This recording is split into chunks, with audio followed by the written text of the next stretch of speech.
Good morning. Last night we received for the first time the text of the McConnell resolution that will govern the trial. And we could see why this resolution was kept from us and from the American people. This is nothing like the process that was used in the Clinton trial. To begin with, and this is, I think, most indicative, in the Clinton trial, both Senate leadership worked out a bipartisan proposal for how the trial would be conducted. That obviously has not happened here. Senator McConnell did not consult at all with Senator Schumer on the contents of this text. I would imagine that Senator Schumer only got to see it probably around the same time that we did in the House. And the reason this was kept hidden is that it does not prescribe a process for a fair trial.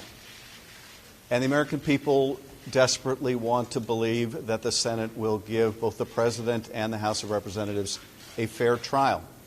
This resembles nothing like the Clinton proceeding. For the first point, in the Clinton case, if we're truly following the Clinton precedent, all of the documents were provided before the trial, more than 90,000 of them. Does this resolution provide for the President to provide the documents before the trial? No, it does not.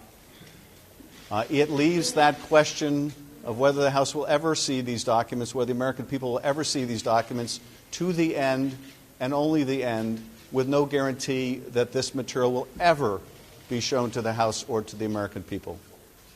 That is a profound departure from the Clinton trial. Without the documents, you can't make important judgments about even which witnesses should be called or what questions should be asked of the witnesses when you do. So that is a profound departure from the Clinton precedent. On the subject of witnesses, it is also a deep departure from Clinton, where all of the witnesses testified before the Senate trial.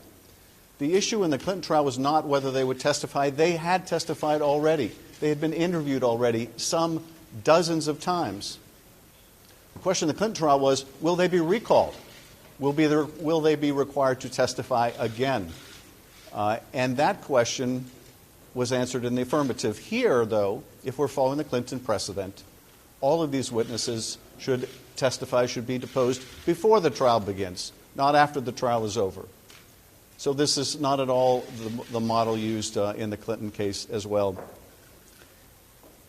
This resolution even goes so far in another departure from the Clinton precedent to say they're not even going to admit the evidence that was received in the House, that they're going to even postpone the decision about whether any of the witness testimony will actually be part of the record. And finally, they are compressing the time of the trial. Whereas the Clinton trial, managers had 6 hours a day to present over a course of days, they're now presenting that we double the amount of time each day so that the proceedings can conceivably go well into the night when apparently Senator McConnell hopes the American people will not be watching. This is not a process for a fair trial. This is the process for a rigged trial. This is the process if you do not want the American people to see the evidence. This is a process you use if you want to, hand in hand, working in concert with the President, allow the President to continue to obstruct the Congress and deny the truth to the American people. Thankfully, however, we know the truth. The evidence is already overwhelming, and that evidence is that the President abused the power of his office, withheld hundreds of millions of dollars of needed military aid to an ally at war in order to coerce that ally into interfering in our election. And then when he was caught, obstructed the Congress to cover it up. That truth is inescapable, no matter how McConnell wishes to structure this trial.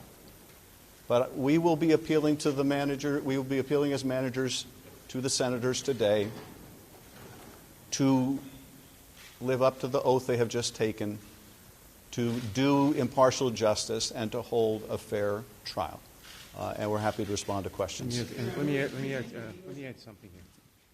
I just want to add that this fixation on the Clinton